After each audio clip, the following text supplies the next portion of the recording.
Welcome to Your Brain On by Salience Learning. I'm Krista Gerhard, and on this episode, we're joined by Craig Sherman to talk about how good change management makes learning programs more effective.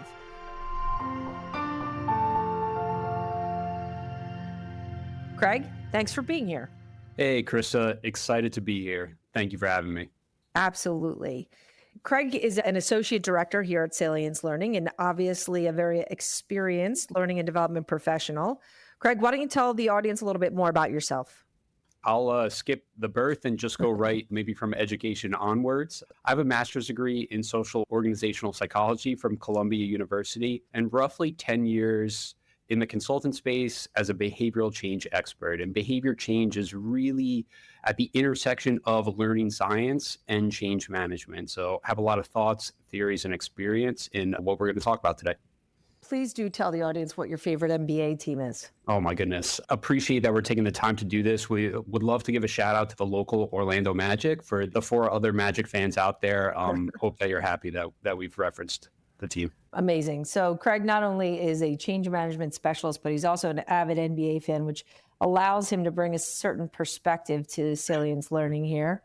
All right. So recently you wrote a paper about how change management is critical to learning program impact. And really today that is the goal of our discussion, to really elaborate a little bit on that, get some more personal insights from you. And just want to start off by having you describe some of the key concepts that you outlined in the recent article around the ABCD framework, what that is and what it looks like. Of course, yeah, we can do a quick run through of the ABCD framework. Overarchingly, it's really meant to apply to any change that is expected of a population. So if you have a population that is expected to engage in a new behavior or adopt a new process or start working with a new tool, this is where that framework, the ABCD framework, comes into play. Quickly, letter by letter, A stands for anchor to motivation. This is really about where you communicate the why to the learner, and the why needs to be communicated both in terms of that organizational why, so why is the organization pushing for this change, but also at that individual level. Why should that individual agent engage in the change? And we find that that individual why, that element tends to get overlooked in favor of the organizational why. And anchor to motivation is really about emphasizing the importance of both of those whys in order to lead to any successful change. B is for build role models. This is about ensuring that leaders across the organization role model any desired change. So any of that new behavior, that new tool, that new process. What ends up happening is that any audience that you have, they're going to look up to their senior leaders, to their executives, to those most senior stakeholders to see if they're engaged in the change as well. So B is about ensuring that those people with power and status within your organization are engaged in the change actively. C is around craft science-based learning. And this is about those actual learning experiences within the change journey.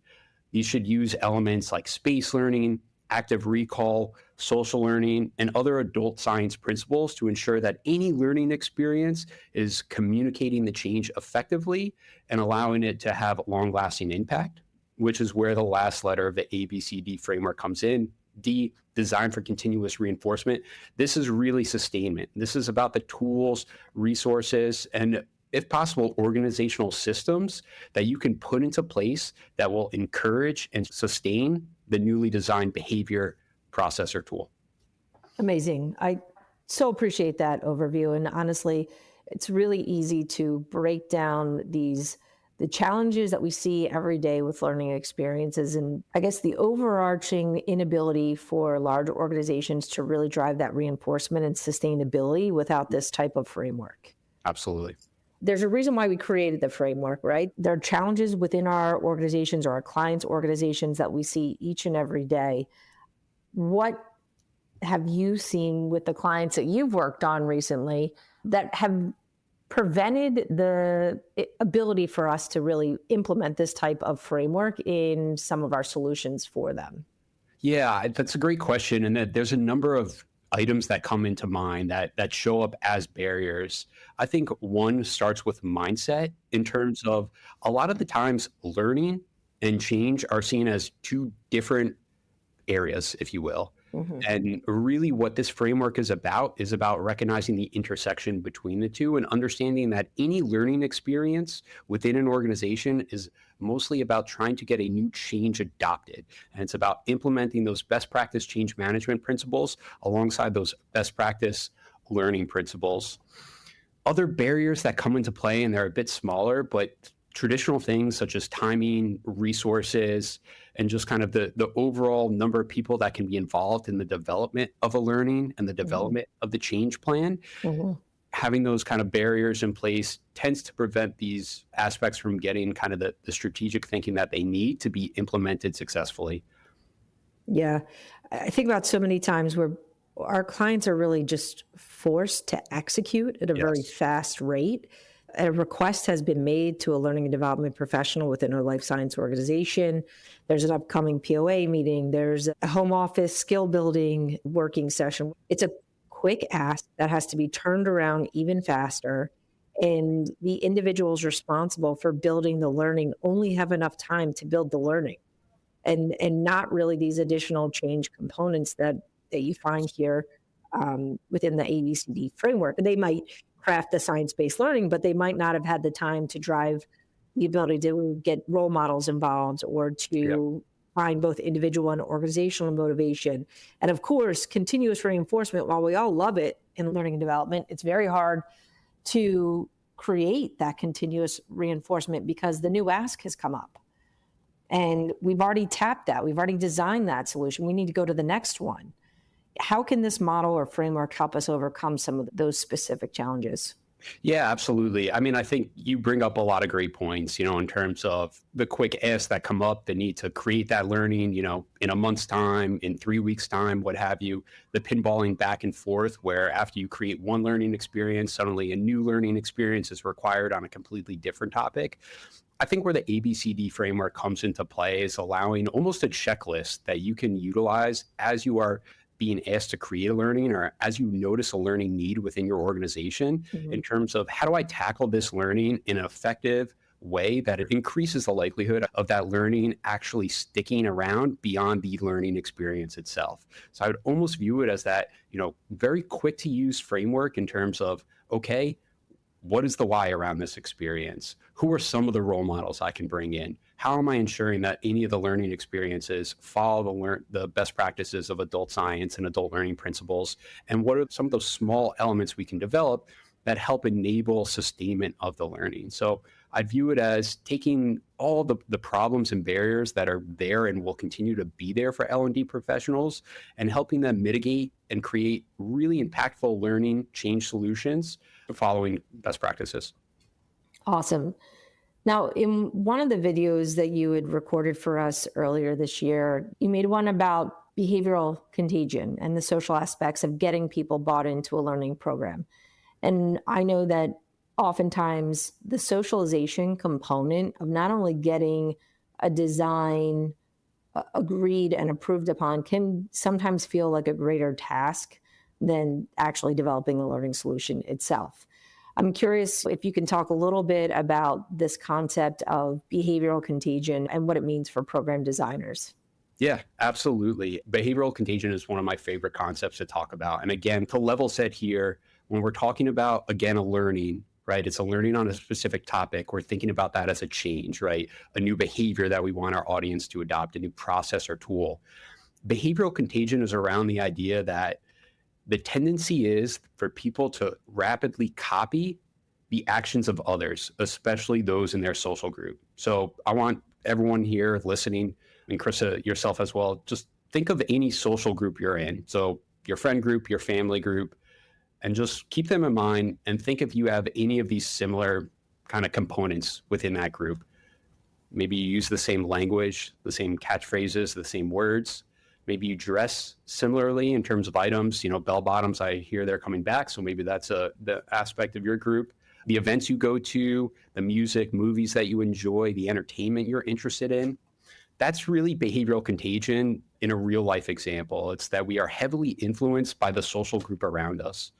And what's kind of interesting is that behavioral contagion can actually be broken up into two components. You have your basic contagion, and you have your more complex contagion.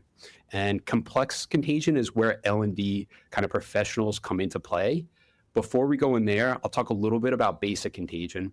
Basic contagion is simple, smaller change items. So simple changes from one person to another. These aren't complex items. These are things like rumors or emotions or even, diseases in the environment.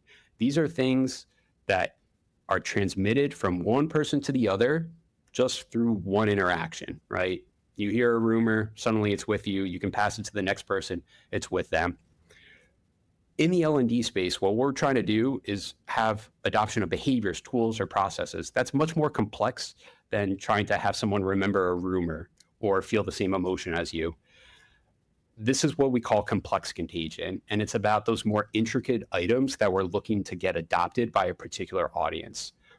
Again, in the L&D space, almost all the learning experiences we focus on are on these more complex items or subjects.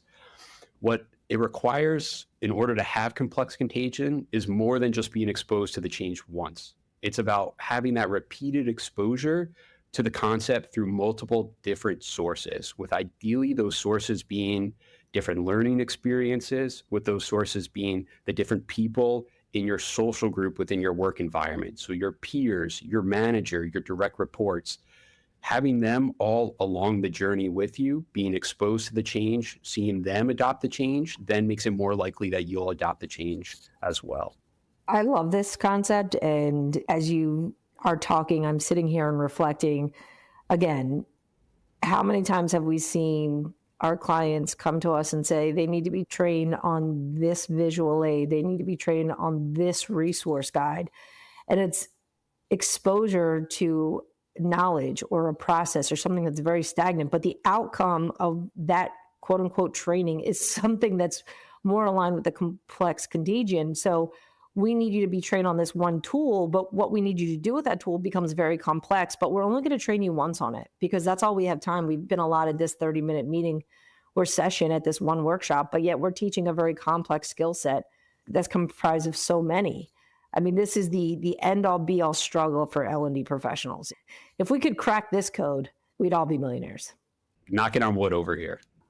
As we think about just how important the social aspect is, especially in large biopharma organizations, life science companies, we recognize just how powerful inertia can be and how should, from your perspective, L&D approach this concept of we're going to continue to do what we've always done, or we're afraid to try something new because, we don't know if it'll work.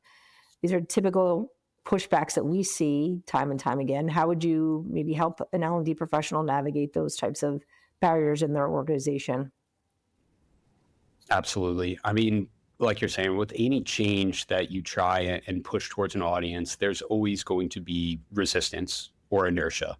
And we tend to think of it, or we can really splice it up in three different ways, if you will, in terms of why inertia exists and how we can kind of think about tackling it. One is around this concept known as the status quo bias. And the status quo bias is all around the idea that our brain prioritizes being efficient. It has limited resources that it can use. It wants to make sure if it's using those resources, it's using them on something meaningful.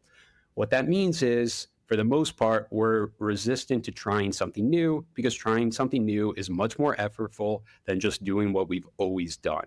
So that's really the status quo bias in action. There is the idea of I'd rather stick with what I'm used to doing rather than engage in a new tool or new process because that is more effortful. Whereas I know the previous process and tool like the back of my hand, even if we know that process, that tool that you're currently using is less efficient or less impactful, there's still that interest in maintaining the status quo and continuing to utilize it because it's easier to do, it's more efficient.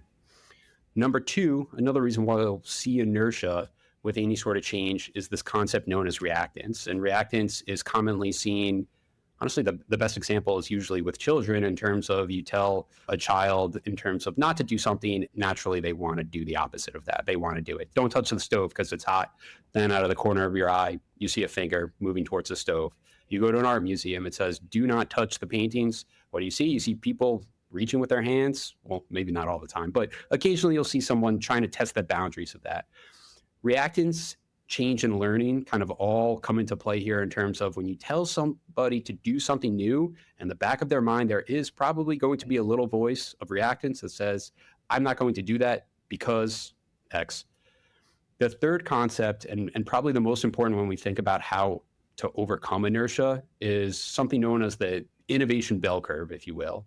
And it's just around the idea that anytime you ask for a new change to be adopted, the population that is being asked to adopt this new change will fall into a bell curve. So if you can imagine a small section on the left-hand side that contains all the naysayers, these are your skeptics, these are the people that'll never be won over. You have a small section on that right-hand side. These are essentially your champions. They're like, you know what? I'm in from day one. This change sounds great.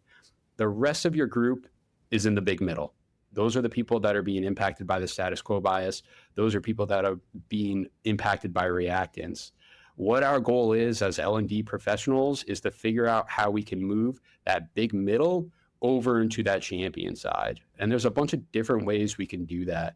One of them is mapping out the big middle into smaller groups. So we talked about the importance of anchoring to motivation at the start of this, that A in the ABCD framework. One of the strategies we can use here is continuing to stratify our messaging by splitting up that big middle into specific stakeholder groups, specific functions, specific teams, really crafting and curating our messaging to them so that it resonates to them in terms of what that impact will be of their adoption of the change.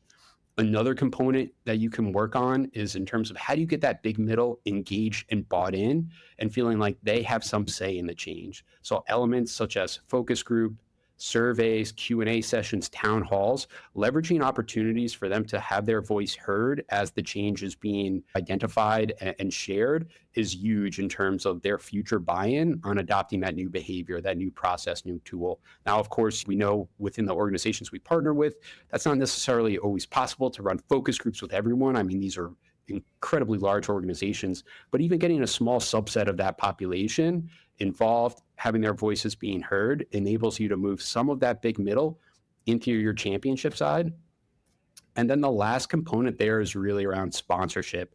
And this ties in with that B, that build role models component. It's really about the idea of, can you get leaders in the organization to be verbal and visible sponsors of the change? And a lot of the times organizations look at this and say, yes, we'll get, an executive, or we'll get the CEO, or we'll get someone very senior, high up to be visible, to share the change. That is great. Definitely not saying not to do that, saying to yes and that with also, who are some of those people that have big cultural kind of cachet within your organization, that they may not be the most senior person in the organization, but they are seen by a lot of people, they interact with a lot of people, and therefore they can influence a lot of people.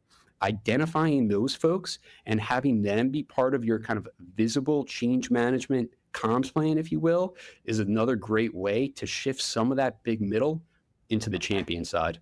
There's so many key bits of information here that you shared. It's almost hard to digest it all. But again, when I look at our clients who are in the learning development space and they are supporting marketers who have brand initiatives and they're trying to ensure that a product gets adopted in the marketplace, and the same methodology that they use is essentially what we as learning and development professionals need to do as well, right? Customer segmentation. Absolutely. Refining the messages to meet the different types of segments, and then driving both a top-down and a bottom-up approach, right? We target payers and HCPs as well as patients because we need individuals across the environment that we're working in to be aware of the product at hand here.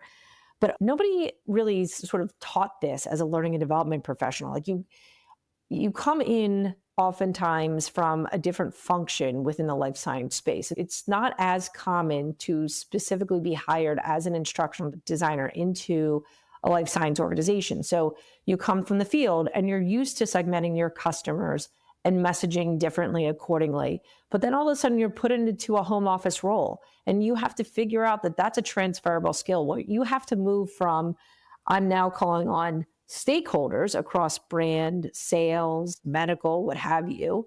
And I now need to segment my message and tailor it to the individuals with whom I'm speaking to ensure that there's adoption. But these concepts oftentimes get lost. But if we just help our colleagues and our clients understand that that is a very transferable skill set in stakeholder management and influence, they have the ability to, address some of these barriers, whether it be status quo bias, reactance bias, what have you, to try to drive that type of adoption and honestly credibility from the learning and development professional.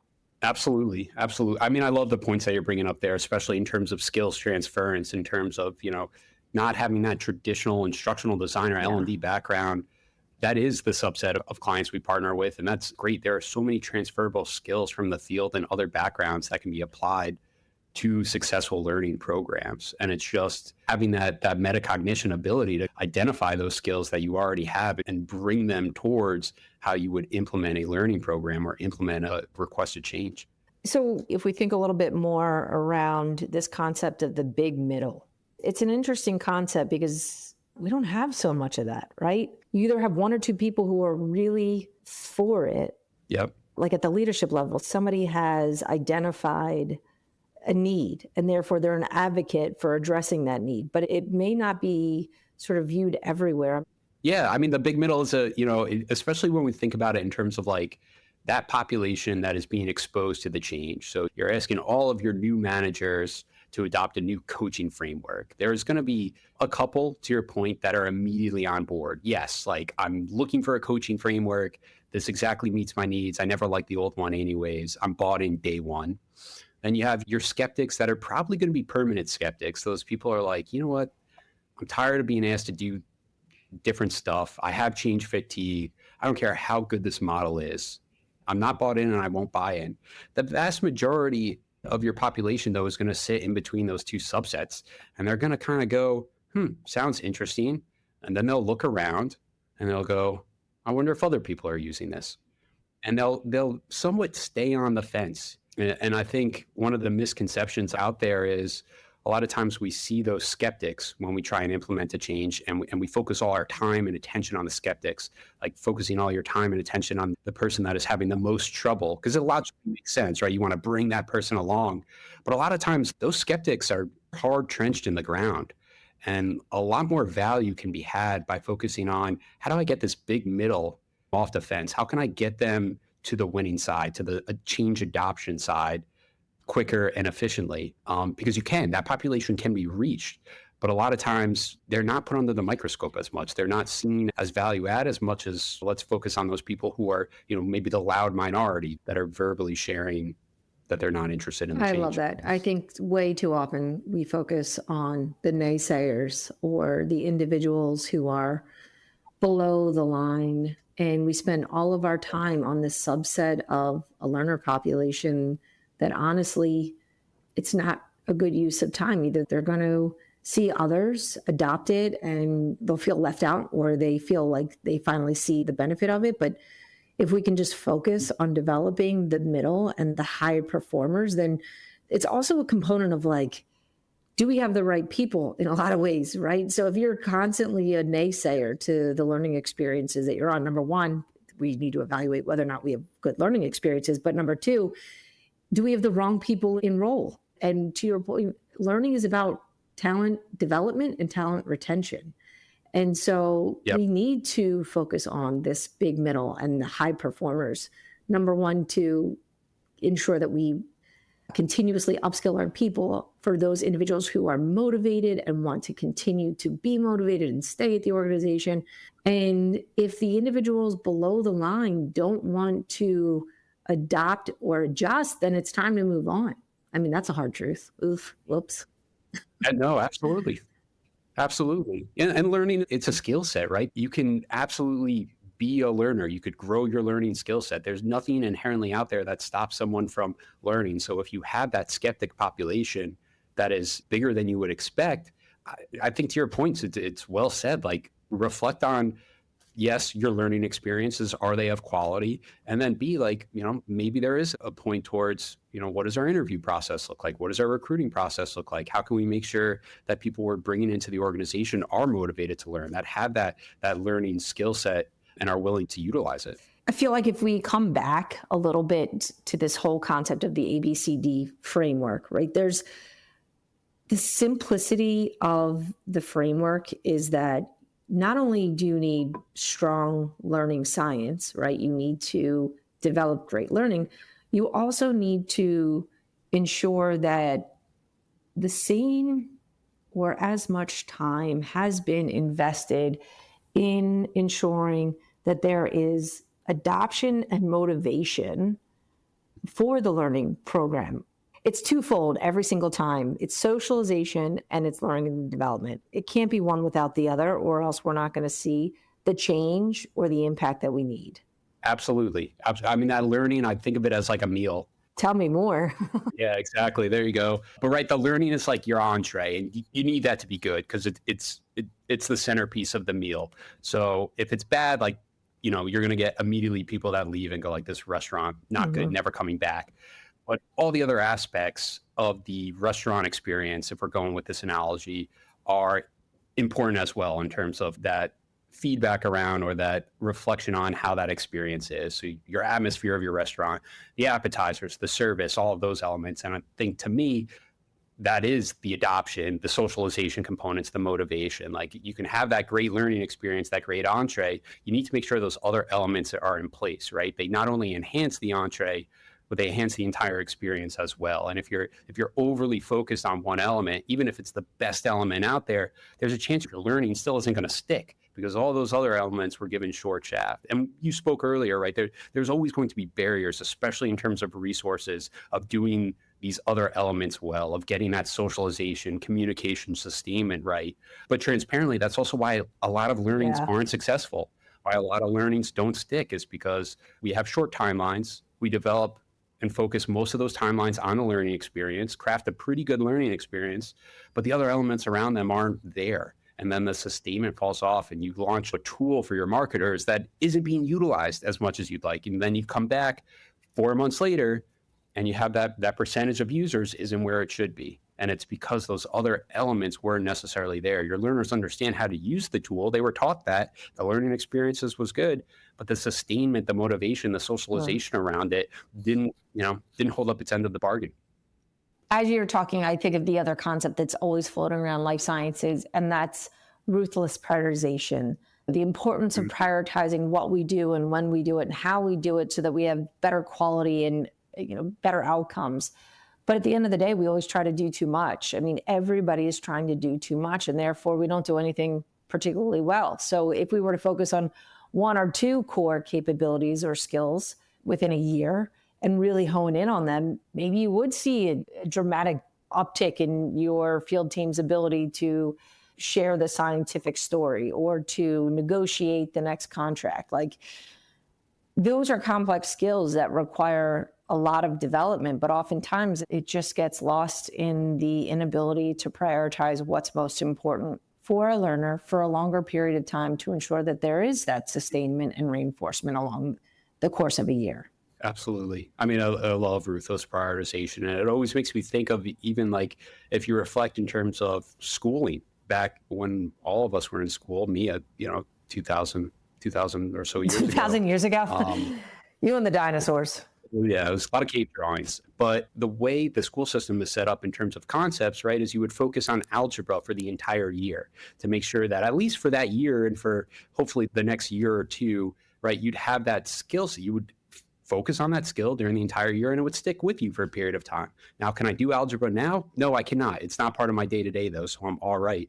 But I think that's the point is like ruthless prioritization. You try and bite off so much, choose those two capabilities that you really want to focus on and then craft meaningful learning journeys around them. And yeah, maybe you're worried about being repetitive, but part of repetition is that it possibly impacts learning. It's so true. Like, it frustrates me to no end. And I say this with love. Actually, one of our learners from a previous curriculum journey shared the tagline, I ask anybody to do something with love. So, will you move that piece of paper from point A to point B with love? And I was like, I love this. I love this. If I ask you to do something hard, but I tell you it's out of love, will you do it for me even more so? Maybe that's a possibility. But when we think about the sales component, the medical education component, we were always taught, I started with Eli Lilly in the field, also in the dinosaur age. And you had to repeat a message 7 times before a physician remembered something. Okay, so 7 times you have to go in and make sure that that is repeated. We don't do that in learning. We don't reinforce things 7 times throughout the course of a year on a complex skill set. Why is that? Why is it good enough for when we want to move the needle in the marketplace, but not good enough when we want to move the needle in our professional development for our employees? I totally agree. I mean, my initial instinct is fear, and I don't think that's right? I think there's so many influences and factors that come into play there, but the end result, I think, is the point that you make. In certain circumstances within the business, we agree that it's okay for that type of investment and repetition to occur. And for right now, L&D, for the most part, really isn't in that space. And what happens is, and we've been talking about it somewhat this entire time, is that you launch learning experiences. It's the flavor of the day or flavor of the week.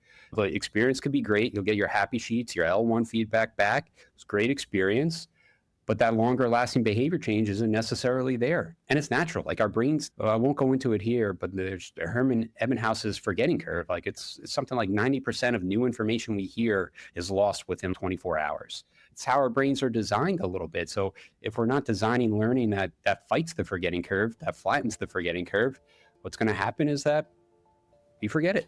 We don't implement it over time. All right, Craig, thanks so much for sharing all these great insights and tips today. Really appreciated the ability to go over the ABCD framework. And while we had a great conversation around A and B and exploring more around the importance of motivation and building role models and the socialization component of driving change through learning, we didn't get to explore too much around the C and the D components. So what I'd love to do is have you come back next time and we'll dig a little bit deeper into what it means to develop a strong learning solution, incorporating science-based learning and ensuring that there is sustainability and reinforcement components built into the solutions that our clients are building. So we'll invite you back and explore C and D next time.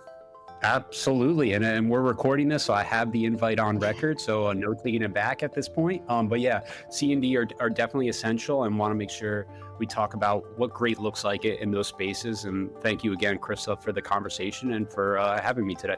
Awesome. Thanks for joining us, Craig.